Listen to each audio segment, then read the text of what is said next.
Shalom, Bapak Ibu, Saudara-saudari, Bro and Sis sekalian. Salam damai dalam kasih Yesus. Bersama saya Albertus Iwan dalam renungan harian Pembawa Sukacita. Hari ini hari Senin 22 Agustus tahun 2022. Tema renungan adalah masihkah kita berlaku seperti orang Farisi dan ahli Taurat? Bacaan kali ini diambil dari Matius 23 ayat 13 sampai 28 dengan judul perikop Yesus mengecam ahli-ahli Taurat dan orang-orang Farisi.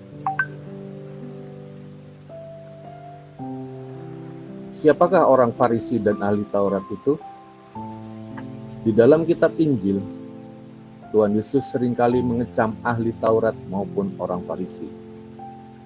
Digambarkan sebagai seorang yang munafik, yang palsu dan berpura-pura dalam segala hal yang mereka lakukan. Berpura-pura baik, ramah, positif. Di mata orang lain mereka saleh dan rendah hati. Mereka mampu menahan diri dan sikap toleran. Dan mereka dapat mengasihi sesama dan mengasihi Tuhan. Tetapi sebenarnya semua itu palsu. Secara lahiriah mereka setia kepada Tuhan, tetapi sebenarnya mereka melakukan agar dilihat orang lain. Ketika tidak ada yang melihat, mereka tidak sedikit pun setia. Dan semua yang mereka lakukan asal-asalan. Mereka mempelajari kitab suci dengan teliti dan tidak mencari kebenaran. Ketika mereka membaca firman Tuhan, mereka tidak berdoa atau mencari. Sebaliknya, mereka mempelajari firman Tuhan, mereka mempelajari yang Tuhan katakan dan lakukan.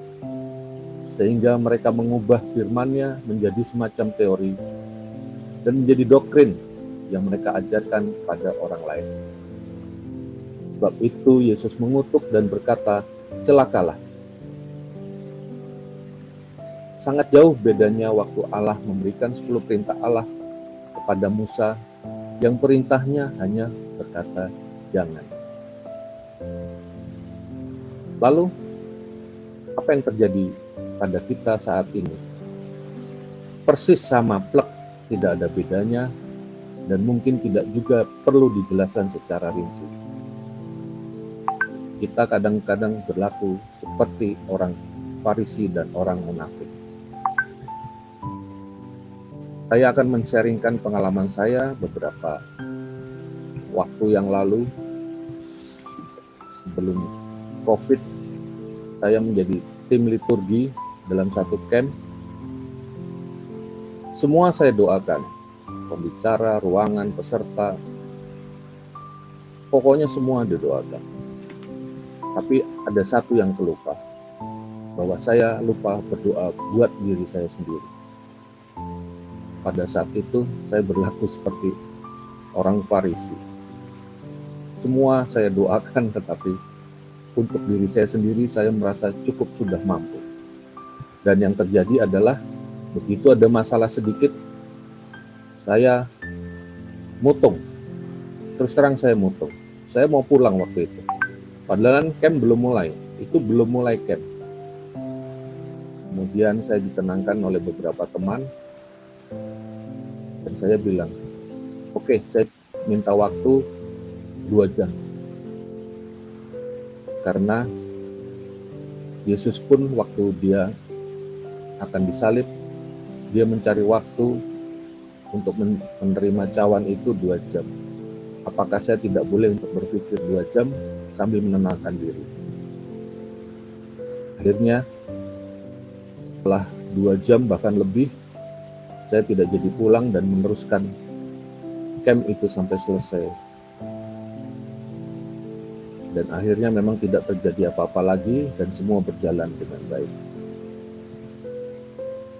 Dari sharing saya ini, buat kita semua, apa yang harus kita lakukan?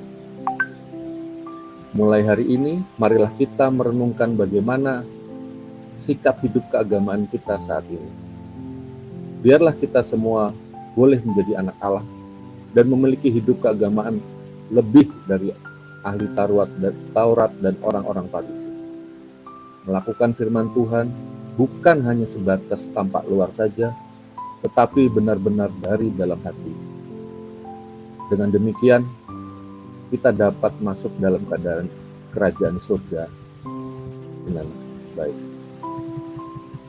Doa berikut ini mungkin akan menjauhkan kita dari sifat seperti orang Farisi dan ahli-ahli Taurat. Doa ini adalah doa damai dari Santo Fransiskus Assisi. Doanya demikian: Tuhan, jadikanlah aku pembawa damai.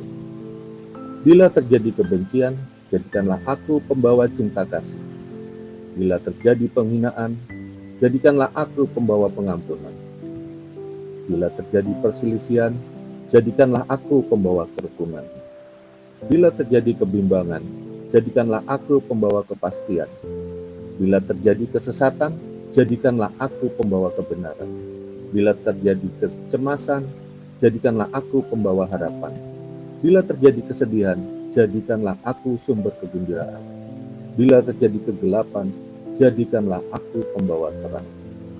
Tuhan, semoga aku ingin menghibur daripada dihibur, memahami daripada dipahami, mencintai daripada dicintai, sebab dengan memberi aku menerima, dengan mengampuni aku diampuni, dengan mati suci aku bangkit lagi untuk hidup selama-lamanya. Doa ini menunjukkan bahwa kita memohon pada Allah untuk dijadikan. Jadi bukan kita sendiri yang berkarya atas apa yang merasa kita bisa, tapi kita memohon, jadikanlah. Semoga kita semua dimampukan untuk hidup layak di hadapan Allah. Marilah kita berdoa. Dalam nama Bapa dan Putra dan Roh Kudus. Amin. Allah Bapa yang Maha Murah, ampunilah segala dosa dan perbuatan kami, terutama bila kami masih bersikap seperti ahli Taurat dan orang Farisi, merasa paling mengetahui dan lebih dekat kepadamu. Tetapi sikap dan perbuatan kami justru sangat bertentangan dengan apa yang kami lakukan dan kami katakan.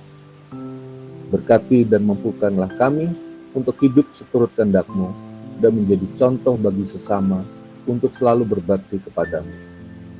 Doa ini kami aturkan kepadamu dengan pengantaran Kristus Tuhan kami. Amin. Dalam nama Bapa dan Putra dan Roh Kudus. Amin. Semoga kita semua selalu memperoleh berkat dan kasih Allah, serta Dia mampukan untuk selalu rendah hati dan menjadi berkat bagi orang di sekitar kita. Salam berkah dalam. Terima kasih.